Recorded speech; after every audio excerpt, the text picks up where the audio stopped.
Pois é, Luísa. Olha, um levantamento feito pelo Fórum Brasileiro de Segurança Pública mostra como a população negra está mais exposta à violência no Brasil. Olha que triste. Os negros representam 54% da população. São mais 71% das vítimas de homicídio também. Caramba, olha que gente, triste, né? É muito triste mesmo. É por isso que a gente vai falar agora sobre esse assunto, né, gente? A Kelly Oliveira, assistente social e militante do Levante Popular da Juventude, está aqui no nosso estúdio e vai conversar um pouquinho com a gente sobre esse assunto, sobre esse dia tão marcante. Tudo bem? Tudo bem. Sim, bem-vinda. Obrigada, agradeço pelo convite, né? E pela participação também da gente estar debatendo esse tema, né? E fazendo esse diálogo assim bem mais amplo. Então é uma grande oportunidade para os movimentos sociais também estarem tendo essa oportunidade de estar dialogando, né, com a sociedade. Com certeza, né? E o que simboliza esse dia, né? Vamos falar um pouco mais para o pessoal de casa sobre a importância de ter um dia como esse. Quando a gente pensa a luta histórica da população negra, a gente sempre se remete a um passado histórico, né? Então, nada é dado, nada vem do nada.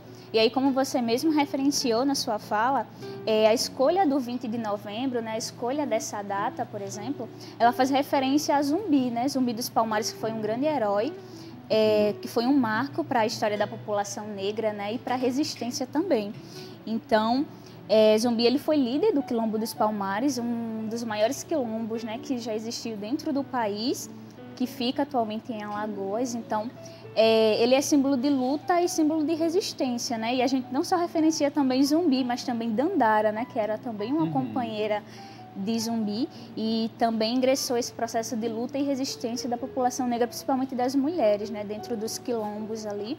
E aí, para além de um momento de comemoração, o 20 de novembro hoje ele é simbólico porque ele representa a luta, né, contra o racismo e a desigualdade no país. Assim. Muito bom você ter falado principalmente sobre a questão da Dandara, né, que representa bastante as mulheres.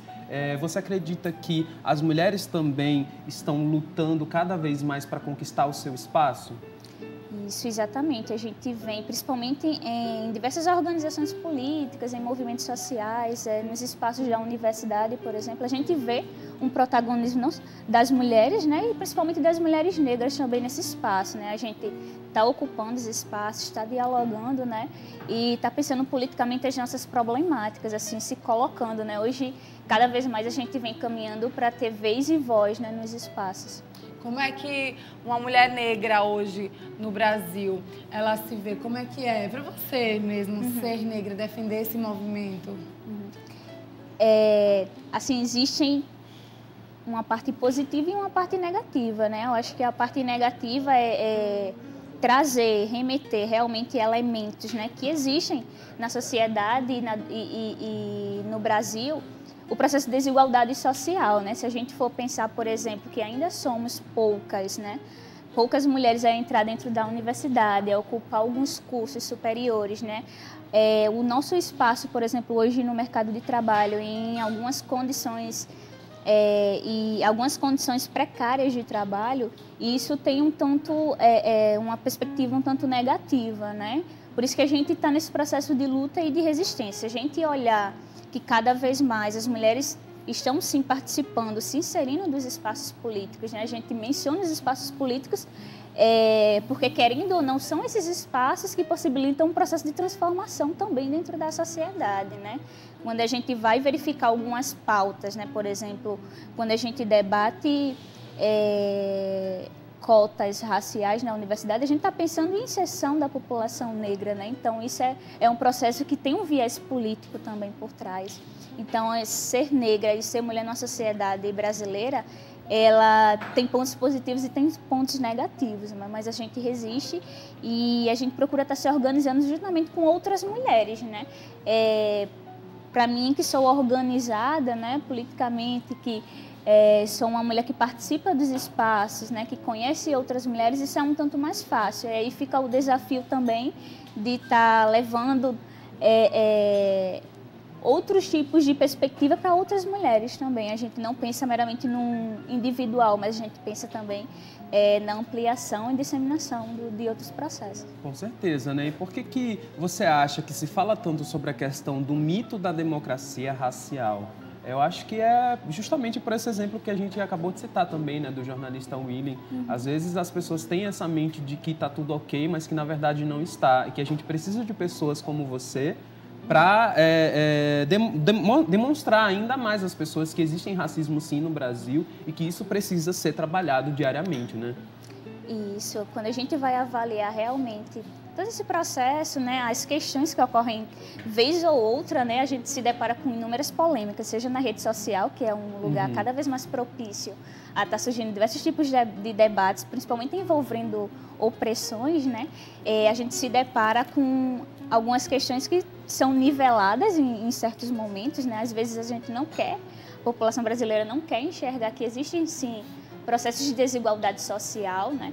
Mas existem também outros mais nítidos, assim, o caso do William Vac foi realmente uma grande infelicidade, mas aí também ganhou parte da repercussão porque foi gravado, né? Assim, ele já poderia estar vindo já com outras práticas, né? Mas aí pelo fato do aparelho não estar ligado, isso passou despercebido, assim.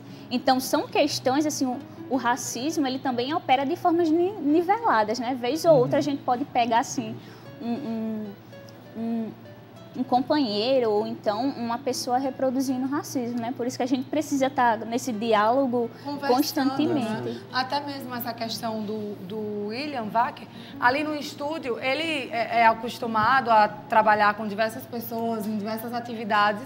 E aí, muitas vezes, algumas dessas pessoas que sofrem o racismo diariamente, elas não têm voz lá dentro, né? Elas não têm como denunciar, porque ali é uma brincadeira, porque ele é o superior. E aí, como você falou, a partir do momento que aquilo foi gravado e foi disseminado aí na rede, né? Então, os olhos de todo mundo se voltaram para isso. E aquelas pessoas, eu acho que até que conviviam com esse tipo de racismo partindo dele e de outros jornalistas também, quem sabe, né? Elas começaram a enxergar que realmente aquilo não está certo, não é uma brincadeira, não pode passar batido, né? Deixar para lá porque ele é um jornalista renomado, enfim. E quais são os problemas que você ainda acha que eles insistem em permanecer? Olha, uma das questões mais latentes que a gente, principalmente enquanto juventude, né, enquanto movimento social, a gente procura estar sempre apontando é o processo do extermínio da juventude negra, né? Como vocês também mencionaram os dados, assim, cada vez mais a gente vem visualizando um aumento significativo da população negra sendo exterminada mesmo. A gente chama de um extermínio porque, assim, quando a gente vai comparar, né, o quesito cor, por exemplo, e assassinatos, isso é muito gritante, assim, né? Então, você percebe que cada vez mais a população negra está morrendo e é uma população jovem, uma população que poderia estar nas escolas, que poderia estar trabalhando, que poderia estar em espaços de lazer. Então, cada vez mais o combate ao extermínio da juventude, ele é muito mais latente, né? É um processo, e aí a gente remete até o processo histórico, né? Quando houve uma tentativa de extermínio também da população negra, né? E agora a gente vem se deparando com isso, do extermínio da juventude negra, né? Se a gente for pensar a população brasileira, grande parte da população brasileira tem uma cor. Aqui no estado, por exemplo, segundo o IBGE, quase 60% da população potiguar ela é negra. Então, quantos por cento? 60%. 60%.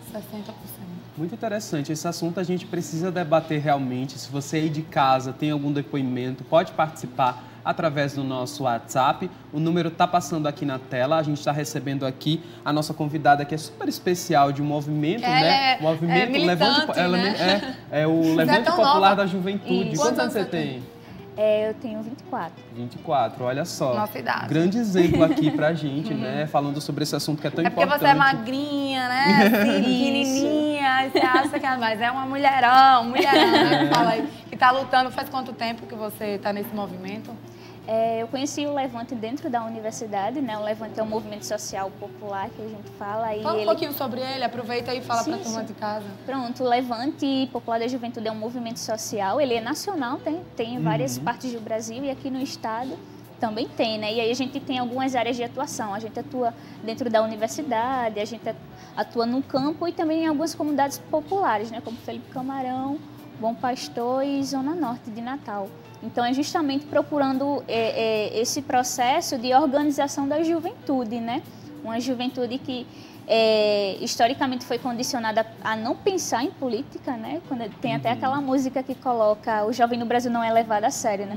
E aí o Levante vem com essa outra perspectiva de mostrar assim para a juventude que ela é capaz de intervir politicamente, dela é capaz de pensar nos seus processos, né? E tentar de alguma forma lutar por eles, né? De um processo de resolução mesmo e ampliação dos seus direitos. E nada melhor do que um movimento como esse, né? Até pela questão que eu acho que é uma das principais, que é a questão da educação, né? Muitas pessoas são ignorantes, não sabem como lidar com vários temas, com várias situações, e um projeto como esse vem para realmente trazer essas problemáticas, essa educação, né?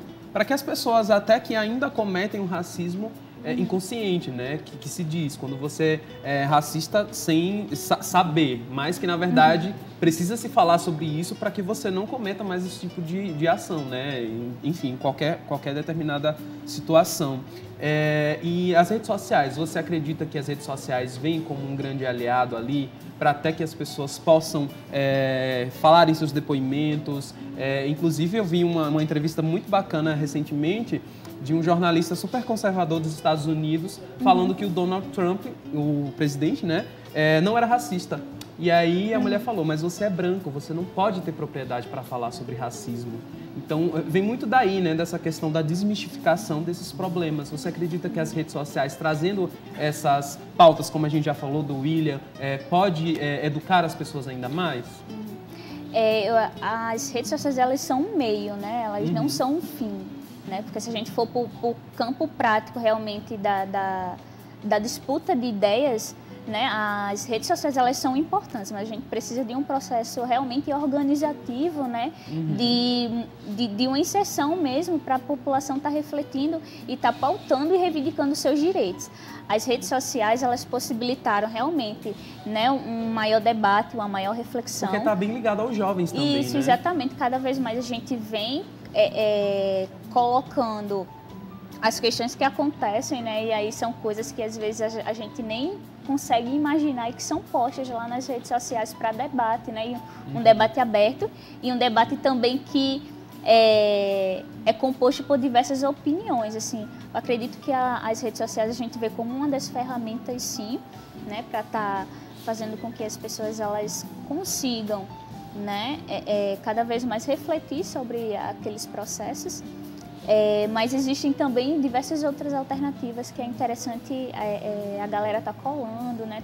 Quais são essas outras alternativas? Eu acho que eventos do próprio Levante, entre outras ações? Isso, acho que processos de organização mesmo, né? Eu acho que cada vez, por exemplo, você está na sua universidade, procura o DCE, né? Procura os centros acadêmicos, se está na comunidade, procura os conselhos comunitários, procura uma forma, né, de realmente estar ampliando a pauta, né? E aí uma pauta que não é individual, né? Quando a gente vai pensar o racismo no Brasil, a gente verifica que ele atinge as pessoas de diferentes formas. E aí algo interessante, né, que também remete ao caso das redes sociais, é que você acaba se identificando em um debate ou outro, assim, e é interessante a compreensão e a percepção de que o combate ao racismo não é somente para as pessoas negras, né? A gente que é negro, a gente sabe o que é racismo, né? A gente sente o racismo, né? A gente visualiza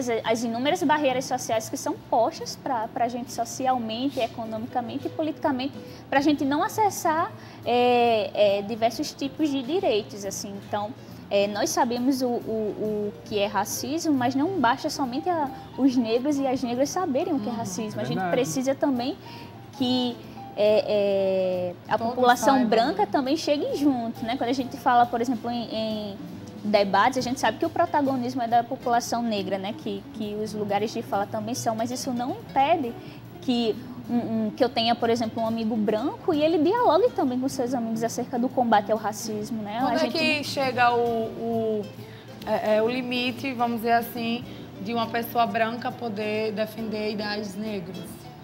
De pessoas negras, no caso, né?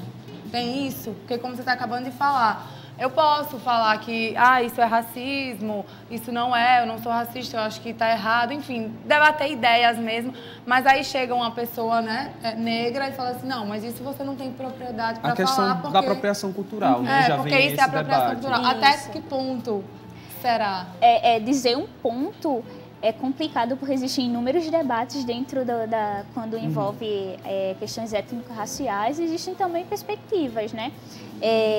Acredito que existam sim debates que a população negra compreende até pela sua vivência, mas o que eu estava colocando era justamente, não é que, por exemplo, você vai tomar o meu lugar de fala, né? Não é que você que, por exemplo, vai ter mais propriedade para falar do combate ao racismo do que eu, mas é você também falar junto sobre isso, né? A gente... E aí ter essa compreensão, assim, essa tranquilidade, que às vezes realmente ocorrem algumas questões bem desconfortáveis, mas a gente ter no horizonte da necessidade de caminhar junto, né? Com certeza. Me fala uma coisa, no início dessa entrevista a gente estava falando assim, será que o racismo, ele progrediu, ele regrediu? Como é que está o racismo no nosso país hoje, no Brasil? Porque a gente também falou anteriormente sobre a questão das redes sociais e é inacreditável vários casos que eu particularmente vejo contra pessoas negras, sejam elas famosas ou não, jornalistas ou não, enfim. Mas a gente fica assim, boca aberta, porque vê que existe ainda muito preconceito espalhado. Como é que você analisa? Realmente a gente piorou, a nossa sociedade ela está caminhando para um lugar que não é racista ou não? Ao longo desses anos, assim, a gente conseguiu, por exemplo, algumas conquistas, né? Que foi até um processo de reivindicação e de luta histórica do movimento negro.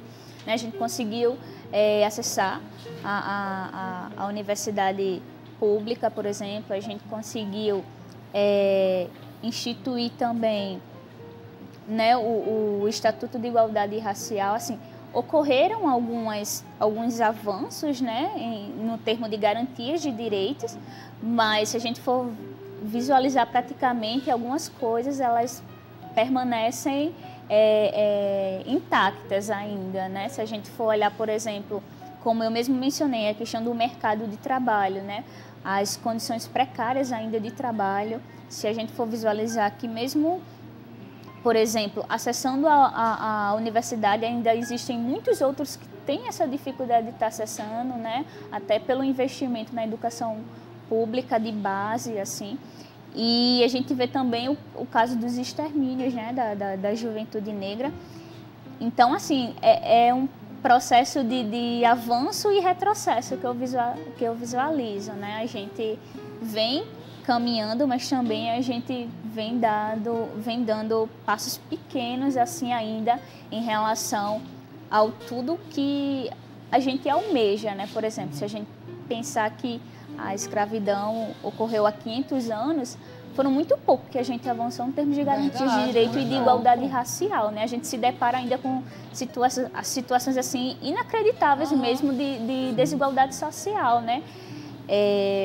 Então, são elementos extremamente que a gente precisa estar refletindo, né? E pensando sobre isso, como você mesmo falou, né? O caso, por exemplo, de pessoas famosas. O fato das pessoas terem uma condição social estável não impedem delas sofrerem racismo, né? Eu acho que o caso da Maju, a Thaís Araújo, exatamente, né? Muitas outras. O Lázaro Ramos também. Então, assim, o fato do negro ter uma condição social não muda, né? Não muda o processo de racismo. Assim, às vezes, erroneamente, pode-se pensar que o fato deles terem uma condição social mais estável... Ganham mais visibilidade, a diferença é essa, né? Para você ver, o problema da coisa é que não independe, né? Assim, se você ser negro rico não existe, né? Assim, não pode ser, ele não pode ser rico, né? Sempre tem aquela coisa assim de negro tem que ser pobre. Esses mitos antigos, né? É até chato a gente né, falar sobre isso, perceber que isso é tão constante, recorrente ainda. né? Como é que você acha, como as pessoas poderiam contribuir mais, assim, pela questão até de grupos como o Levante, né? Como é que a gente pode contribuir para quem ainda não conhece, para quem quer entender um pouco mais, não só sobre a questão do racismo, mas outros movimentos sociais? Como é que a gente pode saber mais informações, ir em busca, contribuir mesmo? Eu acho que primeiro é estar aberto, né? Eu acho que primeiramente você está aberto ao diálogo e você conhecer um dos passos principais, assim. E a gente, quanto movimento social, a gente vai estar aberto, né? Procurando realmente estar incidindo e chamando as pessoas a estarem realmente reconhecendo os diversos tipos de processo. O Levante, a gente tem uma página no Facebook, Levante Popular da Juventude RN, né? Onde lá a gente aponta as atividades, tem alguns vídeos também que a gente vem fazendo. E aí também tem as outras organizações, as outras entidades do próprio movimento negro também aqui no estado, que vem se fortalecendo nesse processo. Então, é nesse sentido mesmo, ter a necessidade, né, e a capacidade realmente de estar procurando informações, né? Às vezes a gente, por exemplo, até pegando o caso da internet, a gente está lá na internet e a gente também pode ler sobre racismo, a gente também pode ver diversos vídeos, né? A gente tem hoje diversos YouTubers que falam também sobre combate ao racismo, mas também procurar num processo de organização, você conhecer a dinâmica. Existe um processo de criminalização dos movimentos sociais, né? Que é muito ruim. E aí, assim, eu acho que as pessoas estarem fazendo esse movimento, né, de estarem debatendo, levando para os espaços onde ela está ocupando rodas de conversa, rodas de debate sobre esse assunto, é de grande valia, assim, né? A gente começa sempre do pequeno mesmo e vai caminhando, assim. Muito bacana. Agora, para finalizar, a gente sempre pede que os nossos convidados deixem uma mensagem, né? Falem um pouquinho sobre esse dia que é tão importante, né? 20 de novembro. Fala um pouquinho para a turma de casa que está nos assistindo. Deixa aí sua mensagem como ativista nesse movimento. Primeiro, agradecer pela oportunidade, né, de estar mais uma vez aqui nesse espaço, um espaço que é extremamente importante para a população negra, né? É uma possibilidade de diálogo, né, de estar levantando as nossas pautas, as nossas reivindicações, então isso é de bastante importância. E deixa a população que está em casa de que povo preto unido é povo preto forte, né? A gente precisa estar se unindo, a gente vem em um processo realmente de retrocessos sociais e aí é por meio da organização, da unidade mesmo que a gente vai conseguir avançar dentro das nossas pautas, né? Quero convidar também as pessoas a estarem colando nas atividades do Novembro Negro que estão ocorrendo em diversos espaços aqui da cidade, no dia 22 mesmo, às 14 horas. Na Assembleia Legislativa do RN vai estar ocorrendo uma audiência pública sobre o combate ao racismo e intolerância religiosa, né? E às 16 horas também, na lateral da Assembleia Legislativa do Estado, vai estar ocorrendo um ato contra o enfrentamento e a intolerância religiosa, né? A gente está fazendo referência à intolerância religiosa aqui no Estado porque está ocorrendo diversos casos de racismo, né? E aí entra também num debate das religiões de matrizes africanas. Então é isso, queria deixar meu agradecimento, né, e um grande beijo para a população negra do Estado também. Nos conheçam, né, procurem a página do Levante Popular da Juventude. A gente está aberto ao diálogo. Facebook, né, Levante Popular da Juventude RN. A gente também procura diversas escolas, né, para estar fazendo espaços de debate. Falando em espaços de debate, a gente recebeu até um comentário aqui da nossa telespectadora. Ela diz assim, parabéns para essa emissora por incluir a temática das relações étnico-raciais em sua programação. Precisamos desmistificar os equívocos causados há séculos pelos colonizadores. Glaucio Câmara São Gonçalo do Amarante enviou aqui também uma foto de uma roda de conversa dialogando sobre o Dia Nacional da Consciência Negra com Silvinha Alves e Glaucio Câmara, dia 20 de novembro, hoje, às 17 horas, lá no A Boca Cultural. Ele mandou aqui essa mensagem. Mais um convite, né? Isso, exatamente. E essa atividade do A Boca Cultural vai estar ocorrendo uma programação bem extensa, né? Começa às 17 horas e tem vários artistas negros, né? Então é uma possibilidade também de estar referenciando a cultura, né? Vai ter exposições, vai ter apresentações teatrais. Então tá uma programação bem rica também. Chama a galera para estar colando no A Boca Cultural hoje. O A Boca Cultural fica lá na Ribeira, né? Isso, exatamente. É pertinho da Rua Chile? Isso, se eu não me engano. Acho que é na rua do teatro. Me veio na cabeça agora. Do teatro. Gente, esqueci. Como é que é o nome do teatro? Qual teatro? O teatro que fica atrás da Rua Chile. Casa da Ribeira, olha, me fugiu, na Casa da Ribeira, na Rua da Casa da Ribeira. É isso, gente, facinho de achar. Obrigada, viu, Kelly, pela sua participação, parabéns. Até a próxima. Gente. Muito obrigado, viu, pela sua participação, parabéns pelo seu trabalho e volte mais vezes aqui trazendo outros temas pra gente também. Por favor, a gente adora conversar, gente. A palavra-chave é diálogo aqui nessa emissora. Como vocês acabaram de mandar mensagens pra gente, o que a gente gosta mesmo é isso, é conversar, abrir a mente, debater assuntos importantes, porque acho que aí todo mundo sai ganhando, né? Aprender nunca é demais. Cada vez que vem alguém aqui para conversar sobre algum tema, a gente, eu tenho certeza que todo mundo de casa também consegue aprender um pouquinho mais e aí vai passando pro outro, e é isso, informação é tudo. Então, informem-se. Muito obrigada, até a próxima. Muito obrigado. Bom, gente, a gente vai para o pequeno intervalo comercial, mas não sai daí, porque daqui a pouquinho tem o nosso quadro Você Feliz na Cozinha. E eu já soube que vai ser um bolo maravilhoso, viu? Bolo aí para o Natal, que delícia! A gente também vai ter artesanato aqui no nosso programa. Eu vou beber uma água, porque a voz, né? Ainda tá recuperando, né? Tá recuperando, aí a gente volta já, não sai daí.